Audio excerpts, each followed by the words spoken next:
다니엘서 15번째 시간으로 환상으로 말미암아 번민하는 느부갓네살이라는 말씀의 제목을 가지고 같이 은혜를 나누고자 합니다. 우리가 지난 시간에 다니엘서 4장의 말씀을 나누는 데 있어서 이 4장의 말씀은 어떤 선지자 다니엘 제사장이 기록한 성경 말씀이 아니라 특이하게 이방 나라의 왕인 느부갓네살 왕이 기록한 조서를 이 성경에 삽입을 했다는 거예요. 참 신기하죠. 오늘 보통 성경은 선지자나 제사장이나 기타 이스라엘 어떤 사람들이 하나님께 받아서 이 성경 말씀을 기록하는 거잖아요. 그런데 이 다니엘서는 특별히 뭐냐면 이 느부갓네살 왕, 그 당시에 바벨론의 최고의 권력을 가지고 있는 그 왕의 기록을 이곳에 삽입을 했다는 것은 그만큼 이 느부갓네살 왕이 중요한 사람이에요? 중요치 않은 사람이에요? 중요한 사람이라니까요. 그리고 더 나아가 이 느부갓네살 왕은 구원받은 사람일까요? 구원받지 않은 사람일까요? 구원받은 사람이기 때문에 성경에 삽입한 거예요. 특별히 4장은 뭐냐면 이 사람이 이제 모든 권력과 통치와 힘을 가졌지만 결국에 어떤 한 사건 7년 동안의 정신 이상대로 살잖아요. 그 결과로 이제 하나님을 섬기는 그런 사람으로 비춰지고 있는 거예요. 그러니까 구약 성경에 보면 육적 유대인들의 구원의 역사잖아요. 그런데 가끔씩 이방 사람들이 이렇게 껴 있어요. 그렇죠? 대표적인 게 누가 있죠? 나오미의 며느리 롯이라는 사람이 나오잖아요. 가끔씩 이방 사람들이 이렇게 껴서 이게 나온다고요. 그런데 그 이방인 구원받은 사람 중에 그 한 사람이 뭐냐면 이 느부갓네살 왕이 또 나온다는 거예요. 그래서 이 오늘 말씀을 이어서 이 느부갓네살 왕이 지난 시간에는 4장 1절부터 3절에 보니까 하나님을 찬양하는 내용이 나왔어요. 그리고 나서 자신이 왜 하나님을 찬양하게 되어 있는지에 대해서 이제 사건을 전개하기 시작해요. 그런데 이제 오늘 두 번째로 같이 읽어볼까요? 환상으로 말미암아 번민하는 느부갓네살. 4장 4절부터 5절에 보니까 드디어 이제 한 사건이 나타나는 거예요. 그 사건이 뭐냐면 환상을 보게 된다는 거예요. 누가? 바로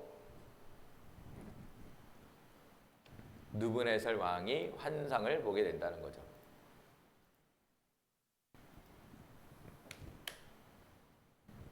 환상을 보는데 그 환상의 내용이 뭔지를 한번 볼게요. 자, 4절부터 5절 말씀 우리 같이 읽어봅니다. 시작. 나 느부갓네살이 내 집에 편히 있으며 내 궁에서 평강할 때에 한 꿈을 꾸고 그로 말미암아 두려웠으니 곧 내 침상에서 생각하는 것과 머릿속으로 받은 환상으로 말미암아 번민하였노라. 아멘. 이 음향을 바꿔 자꾸 적응하는 얘기 음향을 바꿔서 이게 지금. 자, 4절에 보면 나 느부갓네살이 내 집에 편히 있으며 내 궁에서 평강할 때에 이렇게 써 있어요. 이제 사건의 시작이 어떤 시작이냐면 이 느부갓네살 왕이 편안히 있을 때라는 거예요. 여러분 성경에 보면요 이 편안할 때 조심해야 돼요. 지난 시간에 얘기했잖아요. 편안할 때 나의 인생이 잘 나갈 때 이때 조심해야 돼요. 자 여기서 보면요 평강할 때에라고 써 있어요. 내 궁에서 평강할 때에. 이 평강할 때라는 아랍어가 뭐냐면요 나란이라는 말이에요. 나란이라는 말은 평강할 때의 의미보다는요 번영, 무성, 다시 말한다면 모든 것이 형통할 때예요. 번영할 때예요. 다시는 물질도 많고요 건강도 좋고요 하는 일마다 너무 잘 되는 거야. 이럴 때에 사건이 벌어진 거예요. 그러니까 저와 여러분 계속 얘기하지만 여러분 편안할 때 조심하십시오. 잘 나갈 때 조심하십시오. 할렐루야. 교회도 보면요, 교회가 잘 성장할 때 문제가 생겨. 담임 목사님에게 문제가 생기든지, 장로들에게 문제가 생기든지, 교회에 분란이 일어나든지. 잘 나갈 때 조심해야 돼. 마귀는요, 우리가 번영하고 잘 되고 평강할 때 싹 쳐다와서 여러분을 잡아먹으려고 해요. 오히려 안 될 때가 더 축복일지도 몰라. 왜? 안 될 때는 막 깨어서 막 열심히 기도하고 막 말꺼들을 치거든. 잘 되면 뭐냐? 마음을 내려놔. 마음을 내려내는 그 순간 마귀가 와서 확 물어버려요. 예, 저도 한두 번 당한 게 아니에요. 여러분도 경험이 있을 거예요. 그래서 신명기 8장 12절과 14절은 우리 하나님은 안 될 때 걱정하는 게 아니라 잘 될 때 너무 걱정하셔. 이 하나님이.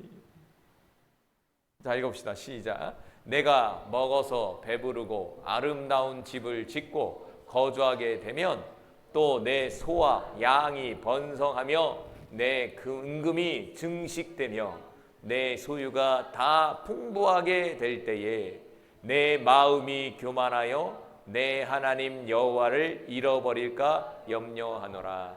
그러나 내가 마음에 이르기를 내 능력과 내 손의 힘으로 내가 이 재물을 얻었다 말할 것이라.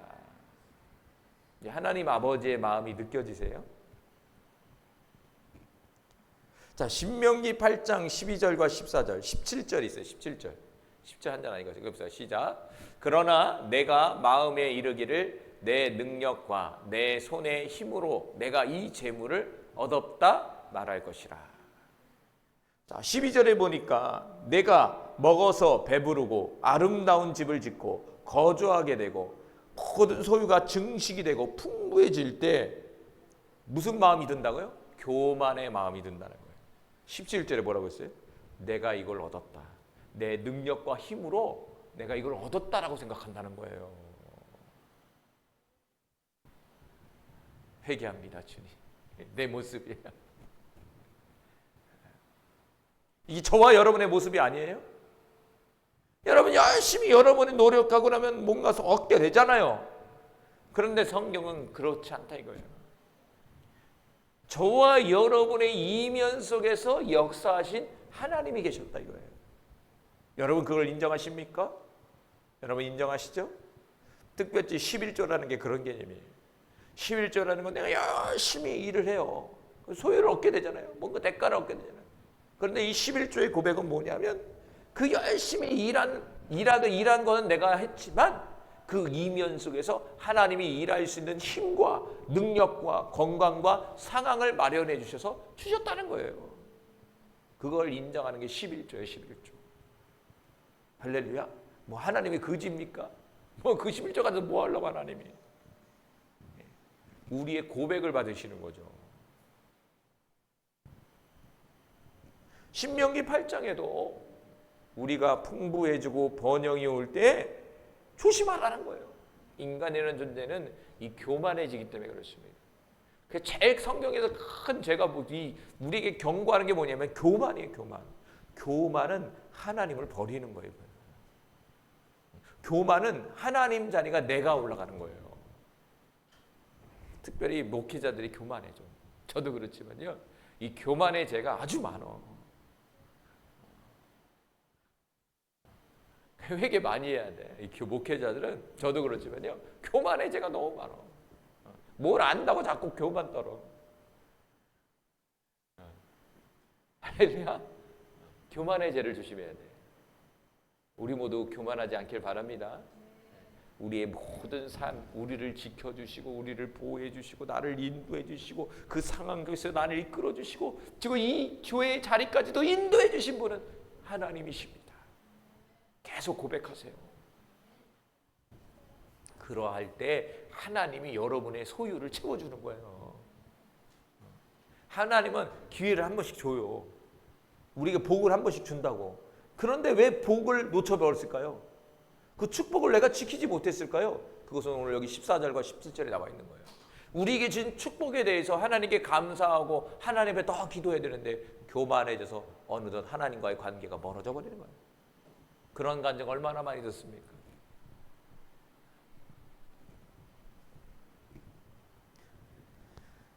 자, 오늘 사건의 본문에서도 다시 돌아간다면 이 느부갓네살 왕이 이 평강할 때 모든 게 잘 되고 소유가 풍부할 때 이제 드디어 사건이 벌어졌다라는 거예요. 그것이 뭐냐면 5절에 같이 읽어볼까요? 5절. 오늘 본문의 5절. 시작. 한 꿈을 꾸고 그로 말미암아 두려웠으니 곧 내 침상에서 생각하는 것과 머릿속으로 받은 환상으로 말미암아 번민하였노라. 저는 5절을 보면서 이 느부갓네살 왕은요 굉장히 영적인 사람이었다라는 생각이 들어요. 어떤 상황마다 꿈을 꾸고 환상을 본다는 것은요 이 사람이 굉장히 영적으로 예민한 사람이었다는 거예요. 그렇죠? 예민한 사람이니까 꿈을 꾸게 되는 거예요. 꿈을 꾸게 됐어요. 그 꿈을 꾸고 뭘 느꼈다고요? 두려웠다는 거예요. 우리도 가끔씩 꿈을 꾸다가요 이상한 정말 두려운 꿈이 한 번씩 와요. 이게 뭐지? 너무 두려울 때가 있어요. 그래서 그 꿈을 가지고 뭐 했다고요? 침상에서 생각했다는 거예요. 생각을 했다는 거예요. 생각하는 중에 뭐가 나타나냐면 머릿속에서 환상이 보이는 거예요. 자, 어떻게 해요? 첫 번째 꿈이 보였어요. 꿈으로 인해서 두려워했어요. 꿈을 깨니까 어떻게 돼요? 생각이 돌잖아요. 이게 뭐지? 생각하게 됐어요. 그럼 세 번째는 뭐가 나타나요? 생각 중에 환상이 보였다는 거예요. 환상이 보였다는 거예요. 꿈만 꾼 게 아니라 환상까지도 보인 거야. 환상까지도. 그럼 이거는요. 한번 생각해 보세요. 황선혜전 한번 생각해 보자. 선사님 주무시고 있는데 꿈을 꿨어. 너무 두려운 꿈이야 이거. 이게 도대체 뭐지? 눈을 감고 이게 도대체 뭘까? 근데 갑자기 머릿속에 환상이 탁 보이는 거야. 꿈뿐만 아니라 생각 속에서 그리고 영의 세계를 볼 수 있는 환상이 딱 보이면 어떤 생각이 들까요? 이거는 엄청난 의미를 갖고 있는 거잖아요. 꿈만 꿔도 이게 두려운데 환상까지 보는 거야. 환상까지 보는. 이거는 그럼 심상치 않은 꿈인 거예요. 그리고 두려움을 느꼈다는 것은 이것은 좋은 꿈이에요, 나쁜 꿈이에요? 좋은 꿈이에요, 나쁜 꿈이에요? 이건 나쁜 꿈이에요. 좋은 꿈은 뭡니까? 우리 꿈을 꿀 때도 기분이 좋잖아요. 그런데 기분이 나빠. 뭔가 두려워. 그럼 이거는 뭔가 나쁜 꿈이에요. 나쁜 꿈인데 또 환상까지 보이는 거야. 그러니까 어떻게 하겠어요? 느부갓네살 왕이 5절에 보니까 번민했다. 이렇게 나왔어요. 번민. 다니엘서 2장 1절에 보면요. 거기서도 꿈을 꾸는 신상의 꿈을 꾸는데요.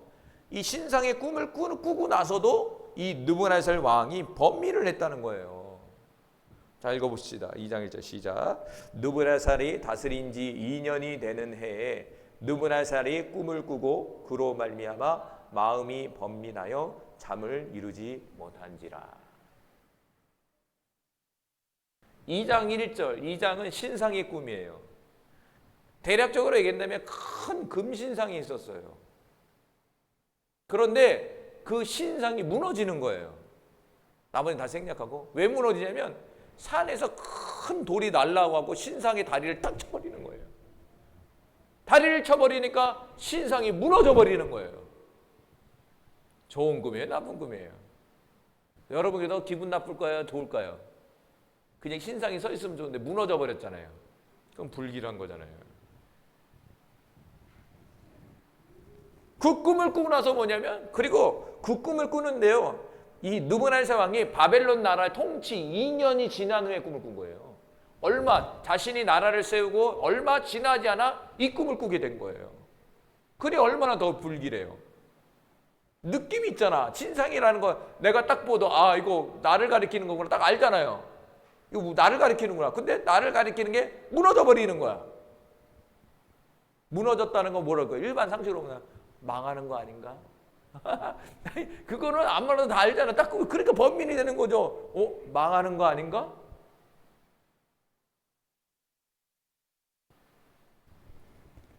그래서 마음에 번민했다 이렇게 돼 있어요.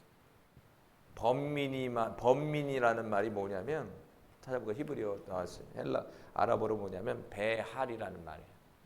배할이라는 말 읽어볼까요? 무섭게 하다, 불안하게 하다 이렇게 돼 있어요. 보세요. 그러니까 4절에는 꿈을 꾸고 두려워했다.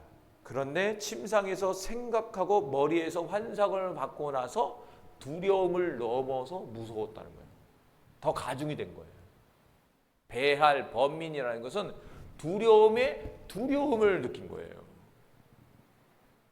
두려움을 느끼면 어떤 현상이랄까요? 처음에 오싹하죠. 그러는데 더 두려워요. 그럼 어떻게 될까요? 몸을 사시나시 떠는 거예요. 이 떨면 어떻게 또 신체적 반응이 뭐가 나오죠? 못 산다고 그래요. 오줌 싸요. 두려우면 오줌 싸요. 진짜 반응이.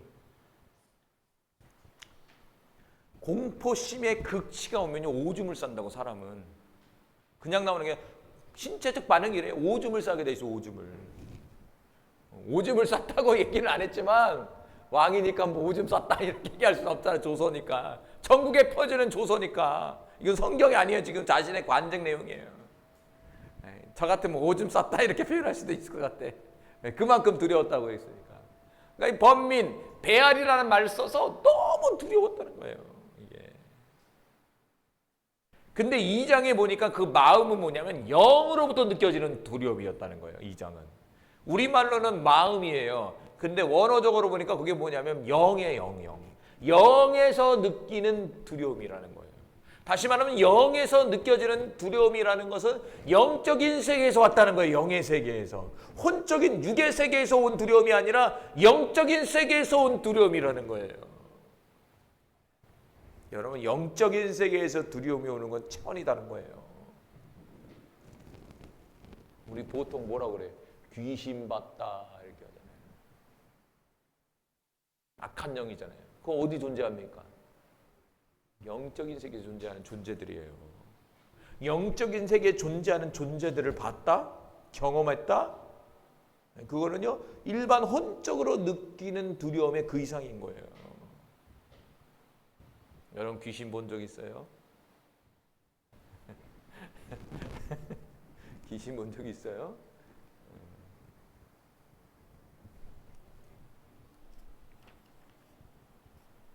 자, 그래서 이 느부갓네살 왕은 꿈을 꾸게 되고 환상을 봄으로 말미암아 심한 두려움 속에 사로잡혔다는 거예요. 그들이 잠을 잘 수 있겠어요, 없겠어요? 잠을 잘 수가 없어요. 그러니까 잠을 잘 자는 것도 축복이에요. 그리고 잠자리 들 때 여러분 기도 많이 하세요. 잠자리 들 때 좀 영적인 얘기를 할게요. 사람이 잠을 잘 때 악한 영이 틈을 많이 타요. 틈을 많이 탄다고. 그래서 꿈속에 자꾸 나타나는 거예요.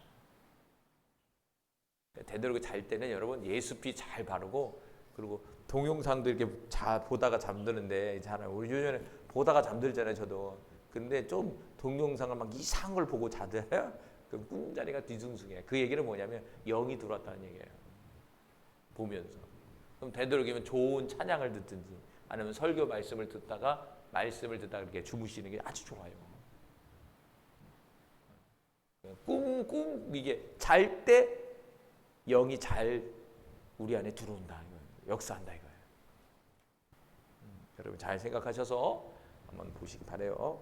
그러면서 세 번째로 이 바벨론의 모든 지혜자들에게 꿈의 해석을 요구하게 된다는 거예요. 6절부터 7절 같이 읽어봅시다. 시작. 이러므로 내가 명령을 내려 바벨론의 모든 지혜자들을 내 앞으로 불러다가 그 꿈의 해석을 내게 알게 하라 하였더라. 그때 박수와 술객과 갈대와 술사와 점쟁이가 들어왔으므로 내가 그 꿈을 그들에게 말하였으나 그들이 그 해석을 내게 알려주지 못하였느니라. 당연히 너무 두려운 거예요. 그럼 누굴 찾겠어요? 그 꿈을 해석해 줄 사람들을 찾는 거예요. 그 사람들은 누구입니까? 6절에 보니까 바벨론의 지혜자들이라는 거예요. 바벨론에 있는 모든 지혜자들을 끌어모았다는 거예요. 왜? 이 꿈을 해석해 달라고.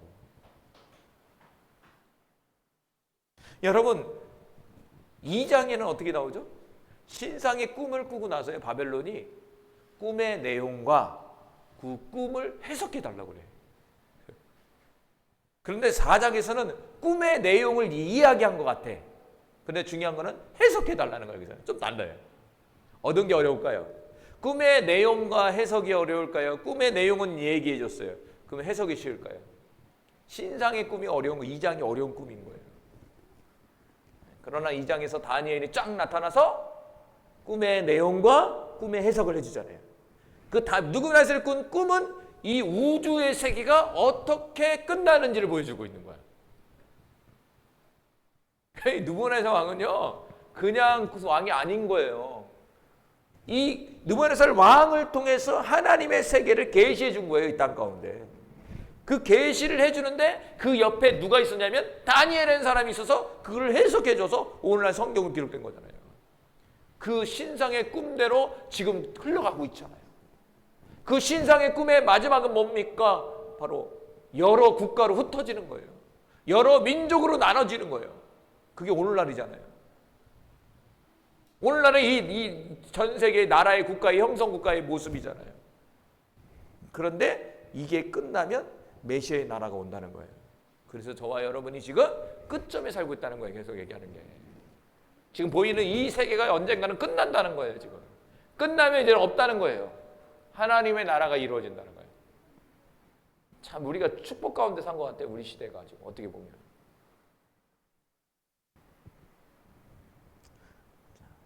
바벨론에 있는 모든 지혜자를 끌어모아서 해석하라는 거예요. 해석할 수 있을까요? 없을까요? 해석할 수가 없는 거예요. 왜 그럴까요? 이 꿈은 하나님의 영적인 세계에서 왔기 때문에 그런 거예요. 자, 그래서 고린도서 3장 19절에는 이 세상의 지혜는 하나님 보시기에 어리석다는 거예요. 왜? 이 세상에 있는 사람들이 아무리 지혜로워도 하나님의 세계에서 온 것을 해석할 수가 없는 거예요. 자, 고린도서 3장 19절 시작. 이 세상의 지혜는 하나님께 어리석은 것이니 기록된 바 하나님은 지혜 있는 자들로 하여금 자기 꾀에 빠지게 하느니라 하였고. 자, 고린도서 3장 19절에 보니까 이 세상의 지혜가 아무리 뛰어나도 하나님 보시기에는 어리석다는 거예요. 어리석다는 거예요. 어리석다는 거예요. 이 세상에 지혜로운 모든 사람들이 지혜를 짜내고 어떤 방법을 고안해고 이래도 거기에는 뭐가 있다고요? 한계가 있다는 거예요. 한계가. 그런데 하나님의 지혜는 한계가 없는 거예요. 하나님의 지혜는 창조의 지혜예요. 창조의 지혜. 무에서 유를 창조하는 창조의 지혜라고. 사람들의 지혜는 누군가에게 배우든지 무에서 유로 창조하는 지혜가 아니라고요. 유에서 유로 발전하는 지혜지. 결국에는 이 세상에 존재하는 지혜를 갖고 있는 모든 지혜자들과 지혜는요, 결국에는 자기 깨에 빠진다는 거예요. 자기 미혹에 빠진다는 거예요. 그래서 성경은 하늘로부터 지혜를 구하라는 거예요. 우리가 지혜를 구하기를 바래요. 그러면 하나님이 주신다. 그래서 오늘 바벨론의 왕인 느부갓네살이 꾼 이 꿈은 영적인 것이기 때문에 영적인 세계에서 풀어내야 된다는 거예요. 그러니까 하나님이 가르쳐줘야 돼요. 주신 분이 누구예요? 이 꿈을 꾸게 하신 분은 하나님이시니까 당연히 하나님께서 해석해줘야지. 그게 정확한 거잖아요. 그래서 고린도전서 2장 13절과 14절은 영적인 일은 영적인 것으로 분별해야 된다. 이렇게 써 있어요. 자, 읽어봅시다. 시작. 우리가 이것을 말하거니와 사람의 지혜가 가르치는 말로 아니하고 오직 성령께서 가르친 것으로 하니 영적인 일은 영적인 것으로 분별하느니라. 육에 속한 사람은 하나님의 성령의 일을 받지 아니하나니 이는 그것들이 그에게는 어리석게 보임이요 또 그는 그것들을 알 수도 없나니 그러한 일은 영적으로 분별되기 때문이라. 영적인 것은 영적인 것으로 분별해라. 육적인 것은 육적인 것으로 분별하라 이거예요. 그런데 오늘 느부갓네살의 이 꿈과 환상은 영적인 것이기 때문에 영적인 것으로 해석해야 된다는 거예요. 할렐루야. 영적으로 해석해야 된다. 그래서 하시는 말이 14절에 육에 속한 사람은 하나님의 성령의 일을 받지 못한다. 다시 말해 깨닫지 못한다는 거예요. 육에 속한 사람은. 그러니까 오늘 본문에 나오는 바벨론의 모든 지혜자는 영에 속한 사람이에요. 육에 속한 사람이에요. 육에 속한 사람들이기 때문에 해석을 할 수가 없는 거야. 이미 방법이 틀렸어요. 방법이. 그럼 느부갓네살은 누굴 찾아야 될 거예요? 영에 속한 사람을 찾아야 되겠지. 그런데 안타깝게도 이 느부갓네살 왕도요, 영에 속한 사람이 아니라 육에 속한 사람이에요. 육에 속한 사람이지만 하나님께서 특별 은혜를 베풀어줘서 영에 속한 사람으로 발전하게 된 거지. 아마 저와 여러분도 그렇잖아요. 어느 날 찾아와서 육에 속한 사람이었지만 이제는 영에 속한 사람으로 우리를 이끌어 가시잖아요. 구원의 방법이잖아요. 느부갓네살 왕은요, 축복받은 사람이에요. 저는 그렇게 해요. 축복받은 사람이다, 이 사람은.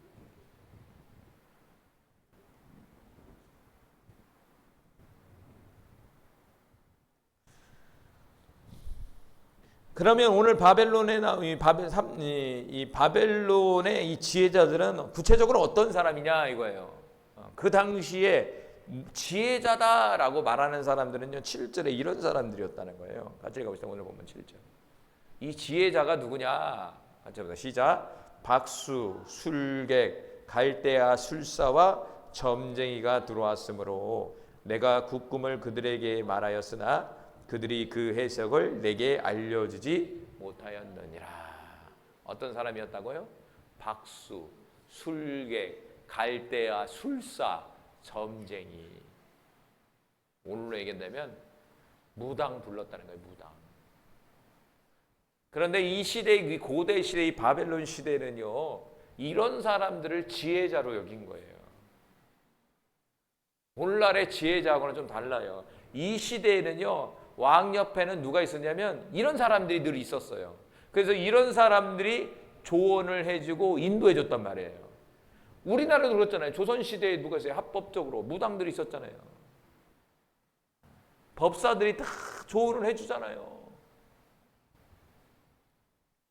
비가 안 오면 어떻게 돼요? 무당 불러서 굿하잖아요. 그 샤머니즘 신앙이죠. 그 고대 시대에는요, 이 바벨론 시대 우리나라 다 똑같아요. 그 시대에는 그런 사람들이 지혜로운 사람이었다는 거예요.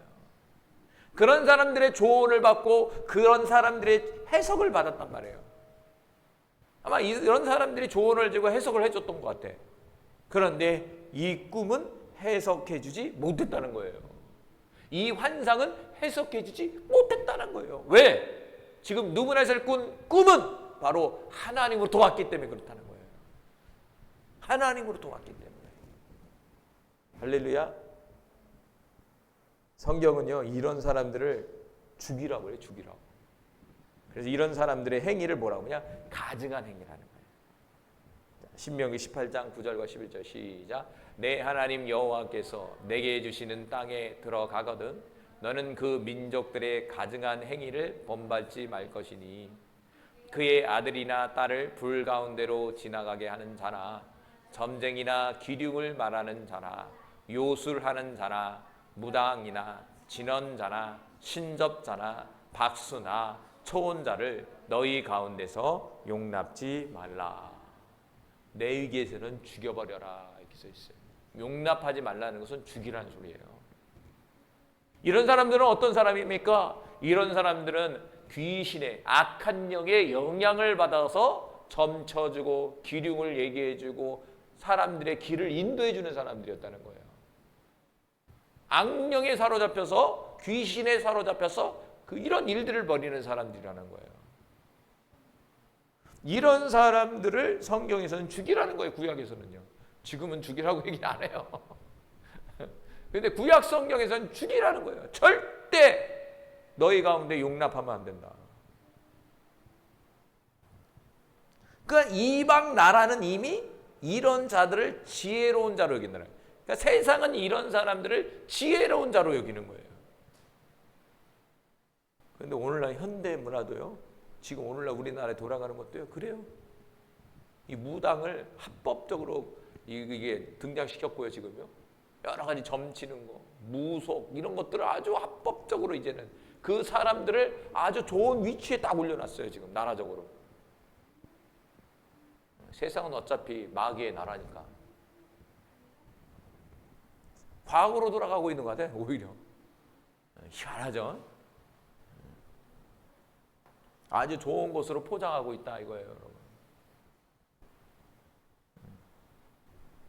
그런데 나중에는요. 죽이더라고. 무당도요. 그 귀신이 딱 다 쓰잖아요. 그럼 버려버려요. 그 영이 떠나간다고 하더라고. 그냥 떠나간 게 아니라 해코지하고 떠나가요. 병을 주든지 특별히 자살을 하게 만들더라고요. 무당들은요 자살하게 만들어요. 목숨 끊게 만들더라고요. 다 써먹으면 귀신이. 그리고 그 무당집에 있는 자녀들은요 다는 아니지만 대부분 그냥 정신 이상자가 돼요. 통계적으로. 정신 이상해져요. 그리고 가정이 다 박살나 있어요.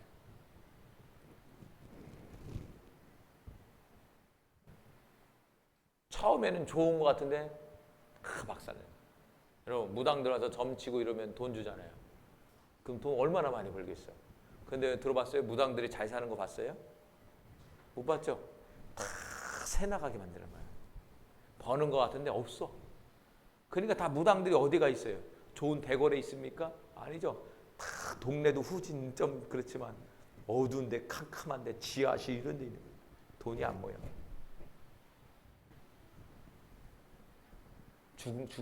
사람을 죽이는 거예요, 그 영. 그래서 일절 무당과 접촉하면 안 돼요. 영적인 세계에 사역을 하다 보니까 그런 걸 몰랐는데 영적 세계를 하다 보니까 한 번 접촉이 되면 그 영이 그 사람 딱 잡더라고. 그런데 좀 약한 사람들은요, 한 번 딱 접촉되잖아. 그 사람 휘어잡더라고. 어떤 분은요, 우리 상담 왔다가 전에도 얘기했지만 한 번 딱 갔는데 그 사람 사로잡았어요. 40년 동안 헛소리하고 사는 거예요. 표현이 그렇지만 귀신에 잡혀 들락날락 뽑아나가지고 잘 안 나가더라고. 영도 나가기 위해서는요 의지가 필요하거든요. 그러니까 너무 세니까 의지를 이겨버리는 거야. 완전히 몇십 년 살다 보니까 이 사람이 힘이 없어. 힘이 쫓을 힘도 없는 거야. 그만큼 무섭습니다, 여러분. 특별히 무서운 영은 아주 싸나워요. 이 영이 해코지를 많이 해요. 이 영이 얌전한 영이 아니에요. 그래서 여러분 접촉하면 안 돼요. 요즘에는 타르 들어보셨어요? 타르 그것도 다 점치는 영이 오는 거예요. 맞든 틀리든 점치는 영이 들어오는 거예요. 그러니까 재미로 타르 봤다. 잘못하면 그 영이 딱 잡히면 문제가 생기는 거예요. 여러분 가끔씩 재미로 TV나 아니면은 신문상에 뭐 운세 이런 것도요. 잘못하면 그 영이 싹 들어와요. 점치는 영이 들어와요. 그럼 반무당이 되는 거야.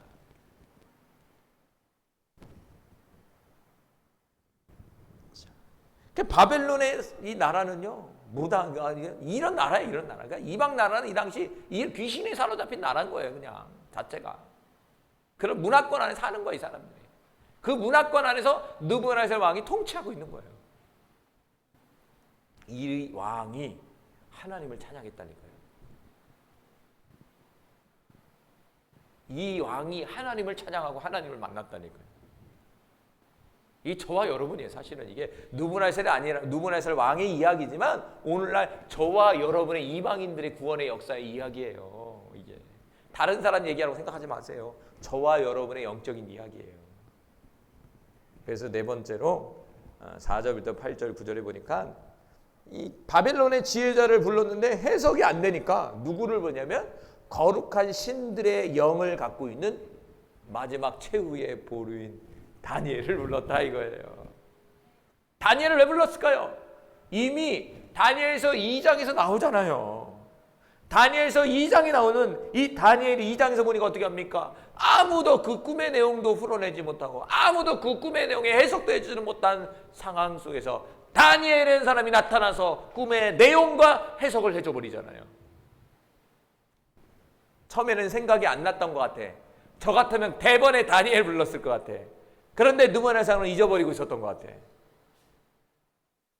그때 제가 딱 떠오르는 거예요. 아! 다니엘이 있었구나. 여러분 이런 사람이 되길 바라요. 할렐루야. 누군가에게 다니엘과 같은 사람이 되길 바라요. 자, 8절부터 9절 읽어봅니다. 시작.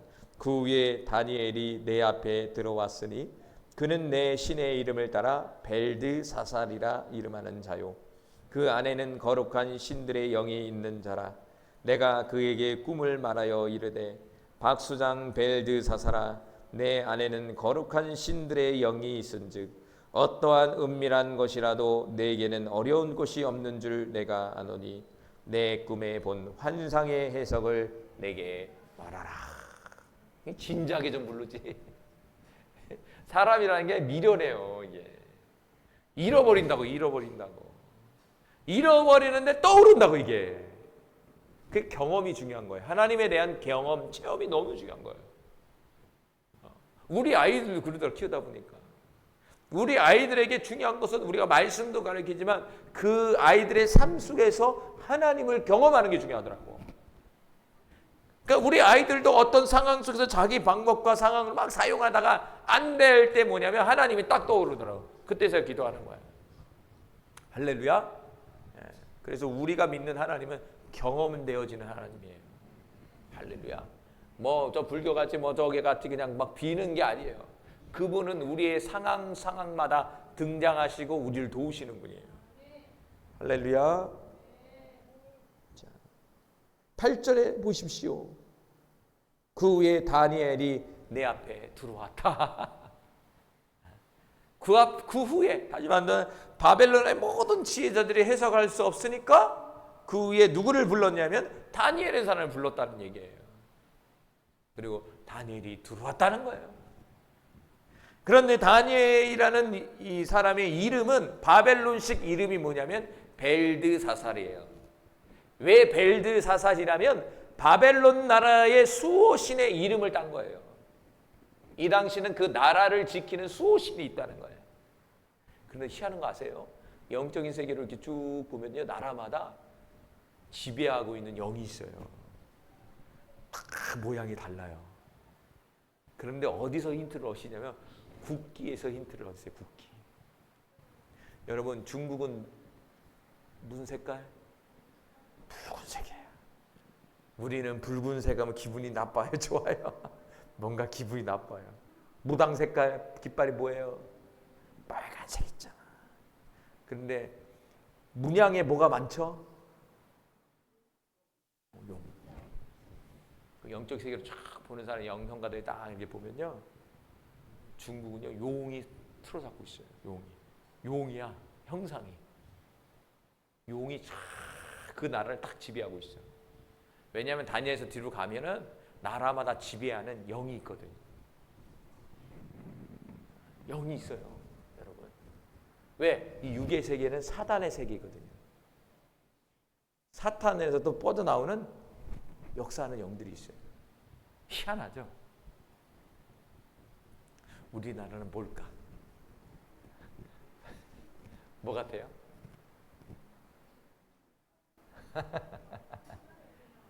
우리나라 보통 뭐라 그래요? 한반도 호랑이나 토끼 이렇게 하는 거예요. 믿거나 말거나. 믿거나 말거나. 그렇게 영이 있다라는 거예요. 그래서 이 느부갓네살 왕이 다니엘에게 이름을 주어줬는데 그 나라의 수호신 이름을 따서 벨드사살이라는 이름을 줬다는 거예요. 그런데 여기서 중요한 건 뭐냐면 이 느부갓네살 왕이 하나님을 믿는 사람이 아니지만 이 다니엘서 2장의 경험을 통해서 뭐라고 그를 얘기하냐면 그 다니엘 안에는 무엇이 있다고? 거룩한 신들의 영이 있다는 거예요. 그러니까 아직 하나님에 대한 신앙과 확신은 아직 없는 거예요. 지식도 없는 거예요. 그렇지만 벨드사살이라는 사람은 이 다니엘의 사람을 통해서 봤을 때 분명히 이 다니엘 안에는 어떤 거룩한 신들의 영이 머물고 있다는 거예요. 그걸 느꼈다는 거예요. 우리는 그걸 뭐라고 그러죠? 성령이 있는 사람이다 이거잖아요. 이방인들은 성령에 대해서 모르니까, 하나님에 대해서 모르니까 그들이 쓰는 용어를 쓰는 거예요. 거룩한 신들의 영이 있는 자다 이렇게 얘기했다는 거예요. 여러분, 그것이 저와 여러분이 되길 바라요. 세상 사람들이 저와 여러분을 바라볼 때 저 사람 안에는 거룩한 신들의 영이 있는 사람이구나 이렇게 고백되어지길 바라요. 그러니까 그만큼 다니엘이라는 사람은 느부갓네살 왕이 인정하는 사람이었다는 거예요. 거룩한 신들이 있다는 거, 거룩이라는 말을 썼잖아요. 그만큼 깨끗하고 그리고 청렴하고 충성스럽고 믿음직한 사람이었다는 거예요. 그게 저와 여러분이 돼야 돼요. 세상 사람들에게 있어서. 세상 사람들이 저와 여러분을 볼 때 저 사람은 정말 못된 사람이야. 저 사람은 정말 그래. 손가락질 받으면 안 된다 이거예요. 저 사람을 통해서 정말 저 사람은 예수 믿는 사람이야. 그 사람이 누구냐면요. 손양은 목사님이에요. 손양은 목사님. 1950년대 순교하신 분. 그분이 세상 사람들에게 인정받는 사람. 왜? 소록도에서 나병 환자를 직접 입으로 고름을 빼주고 크게 지극정성으로 돌봤잖아요. 그래서 오죽하면 믿는 사람이든 믿지 않는 사람이 뭐라고 그래요? 별명을. 사랑의 폭탄이 아니라 원자탄. 사랑이 원자탄이래. 그래서 우리나라에서도 훈장 주잖아요. 훈장 줬잖아요. 국가에서도. 이런 사람이었다는 거예요. 다니엘이. 깨끗하고 청렴한 사람이에요. 그 다니엘은 사람은요. 왕이 여러 번 바뀌는데도요. 다니엘은 사람은요. 그 왕이 여러 번 바뀌었는데 그 왕들이 인정해 주는 사람이었어. 왜? 그만큼 깨끗하고 충성된 사람이야. 그러니까 너무 깨끗하고 충성된 사람이니까 그 주위에 어떤 사람이 많겠어요? 시기 질투하는 사람이 많은 거예요. 그래서 뒤에 가면은 뭐냐? 시기 질투로 인해서 사자굴에 던져 들어간 거예요. 깨끗한 사람이 됩시다. 할렐루야. 자, 이런 다니엘 같은 사람이요. 창세기에 보니까 요셉도 동일한 사람, 비슷한 사람이었다는 거예요. 성경에서. 읽어봅시다. 시작. 41장 38절 39절 시작. 바로가 그의 신하들에게 이르되 이와 같이 하나님의 영에 감동된 사람이 우리가 어찌 찾을 수 있으리요 하고 요셉에게 이르되 하나님이 모든 것을 내게 보이셨으니 너와 같이 명철하고 지혜 있는 자가 없도다. 이 시대에 전 세계를 통치하고 있는 바로 왕이 인정한 사람이 뭐냐면 요셉이라는 사람이에요. 이 요셉이라는 사람도 하나님의 사람이에요. 하나님의 사람. 이 바로라는 사람이 요셉을 할 때 뭐라고 합니까? 하나님의 영에 크게 감동받는 사람이다. 하나님의 영에 감동된 사람이다. 그러니까 물어보는 족족이 대답을 해주는 거야.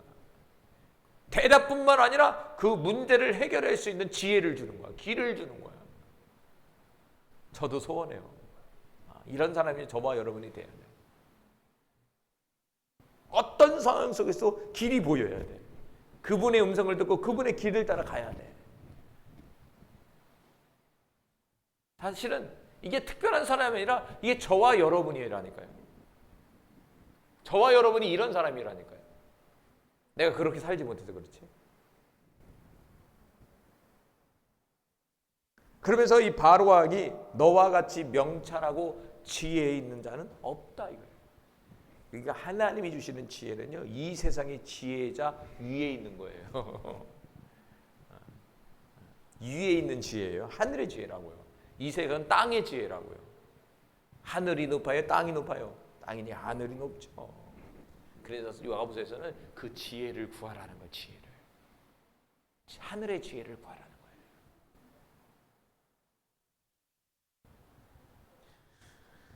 그래서 다니엘의 사람은 어떤 사람이냐? 다니엘서 1장 17절에 이렇게 나와 있어요. 읽어봅시다. 다니엘서 1장 17절 시작. 하나님이 이 네 소년에게 학문을 주시고 모든 서적을 깨닫게 하시고 지혜를 주셨으니 다니엘은 또 모든 환상과 꿈을 깨달아 알더라. 야, 그렇구나. 다니엘이 준 특별한 은혜가 있었어요. 그게 은사라고 그러거든요. 은사예요, 이게. 이게 무슨 은사냐면 환상과 꿈을 깨닫게 하는 거예요. 다시 말하면 환상을 보게 하시고 그것을 해석해 줄 수 있는 능력을 줬다는 거예요. 왜 줬을까요? 다니엘서를 여시면서 시작을 하면서 다니엘에게 환상과 꿈의 은사를 줬다고 시작하면서 다니엘서가 시작되거든요. 왜 그럴까요? 다니엘이 환상과 꿈을 통해서 하나님의 영광을 드러내야 되기 때문에. 그래서 이 은사를 딱 주신 거예요. 할렐루야. 그럼 여러분에게 주신 은사도 또한 어떤 은사일까요? 하나님의 영광을 드러내려고 주시는 거예요. 은사를. 나 드러내지 말고 하나님의 영광. 그러니까 다니엘서 1장 17절에 이미 환상과 꿈을 깨달을 수 있는 은혜를 줬다고 시작하면서 2장에 꿈이 나타나잖아. 그리고 4장에 어떤 합니까? 또 누구한테 꿈을 또 해석해 주잖아. 우리 창세기 요셉에서도 요셉이 감옥에서 나와서 통리가 될 수 있는 결정적인 이유가 어디 있었어요? 꿈 해석이에요. 그러니까 그럼 요셉도 어떤 은사를 갖고 있었다는 거예요? 환상과 꿈을 깨달아 알게 하는 은사를 갖고 있었다는 거예요. 공통점이에요, 둘이. 요셉도 이 은사를 갖고 있었고 다니엘도 이 은사를 갖고 있었다는 거예요. 그러니까 꿈과 환상과 꿈을 깨달아서 그것을 풀어줄 때 이들이 높여졌잖아요. 여러분 이런 은사가 받길 바래요. 꿈과 환상이 풀어지는, 깨달아지고 알려줄 수 있는 그런 은사가 우리 모두에게 임하길 바랍니다. 그래서 그 은사를 사용할 때 높은 자리에 올라가게 됩니다.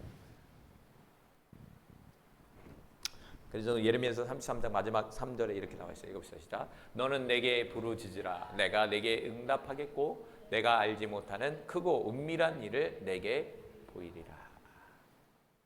요셉, 다니엘, 여러분도 될 수 있어요. 성경은 뭐라 합니까? 주님 앞에 부르짖으라는 거예요. 부르짖을 때, 기도할 때 응답해 주겠다는 거예요. 어떤 응답? 크고 은밀한 일을 보인다는 거예요. 여기서 크고 은밀한 일이라는 것은 영적인 세계를 보여주겠다는 거예요. 하나님의 경영을 보여주겠다는 거예요. 하나님의 의도를 보여주겠다는 거예요. 그것이 저와 여러분이 되기를 간절히 소망해요. 할렐루야. 그럴 때 하나님이 그 일을 인해서 우리가 높아지는 거예요. 그러니까 우리 스스로가 높아질 필요가 없어요. 여러분이 하나님 앞에 충성되고 하나님 앞에 부르짖고 하나님이 우리에게 은사 주신 것을 여러분이 잘 활용할 때 하나님은 당연히 우리는 이 세상에 높은 자리에 올라가게 된다라는 것을 말씀해주고 있다. 우리 모든 성도님들이 그런 성도님 되기를 간절히 소망합니다. 결론을 맺을게요. 오늘 보니까 누구나의 사람이 꿈을 꿨어요. 그 꿈으로 인해서 번민하고 힘들어했어요. 그 상황 속에서 바벨론의 모든 지혜자를 불러서 이 꿈과 환상을 해석해달라고 했지만 해석해 주지 못했어요. 그런데 누가 등장합니까? 바로 거룩한 신들을 품고 있는 성령이 충만한 바로 다니엘이 등장하면서 이제 그 꿈이 풀어지기 시작하는 거예요. 할렐루야. 바로 오늘날의 다니엘이 되기를 간절히 소망합니다. 기도합니다. 할렐루야. 사랑하는 주님,